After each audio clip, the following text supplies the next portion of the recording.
Halo, Assalamualaikum warahmatullahi wabarakatuh. Perkenalkan, nama saya Yeti Farida dari Stikes Surya Global Yogyakarta. Pada kesempatan kali ini, saya akan menjelaskan mengenai pentingnya tumbuh kembang pada balita. Simak video ini sampai akhir. Oke, yang pertama adalah pertumbuhan atau growth. Definisi dari pertumbuhan yaitu bertambahnya ukuran dan jumlah sel serta jaringan interseluler. Berarti bertambahnya ukuran fisik dan struktur tubuh dalam arti sebagian atau keseluruhan.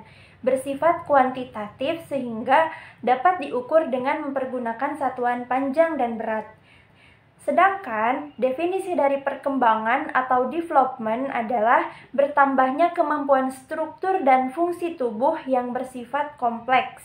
Jadi bersifat kualitatif yang pengukurannya jauh lebih sulit daripada pengukuran pertumbuhan.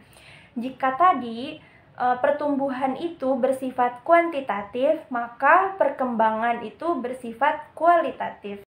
Oke Bunda, yang selanjutnya yaitu faktor-faktor yang mempengaruhi tumbuh kembang anak.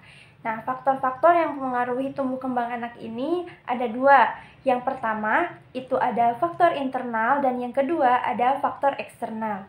Oke, untuk faktor internal itu yang pertama ada ras atau etnik atau bangsa.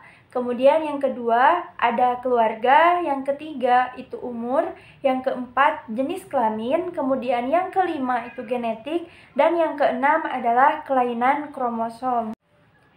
Adapun faktor eksternal yang mempengaruhi tumbuh kembang anak itu ada tiga. Yang pertama ada faktor prenatal, kemudian yang kedua ada faktor persalinan, dan yang ketiga ada faktor pasca persalinan.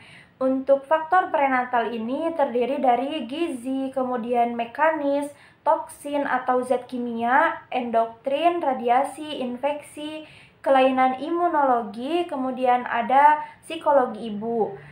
Untuk faktor pasca persalinan ini diantaranya ada gizi, kemudian penyakit kronis atau kelainan kongenital, kemudian ada lingkungan fisik dan kimia, psikologis, dan obat-obatan. Tahukah Bunda, apa pentingnya deteksi dini perkembangan?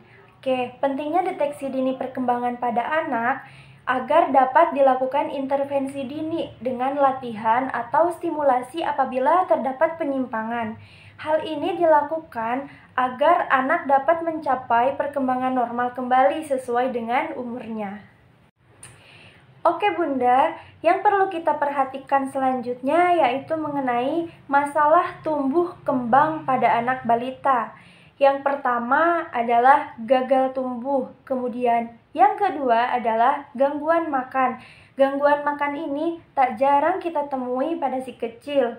Kemudian yang selanjutnya gangguan tidur. Yang selanjutnya lagi, enuresis fungsional, yaitu ngompol pada usia lebih dari 4 tahun. Kemudian ada gagap. Selanjutnya lagi ada mutisme efektif, yaitu menolak bicara di tempat umum. Nah, gangguan perkembangan spesifik, gangguan perkembangan membaca, menulis, berhitung, bahasa, dan artikulasi ini termasuk pada mutisme efektif. Kemudian ada retardasi mental, yaitu keterbelakangan mental.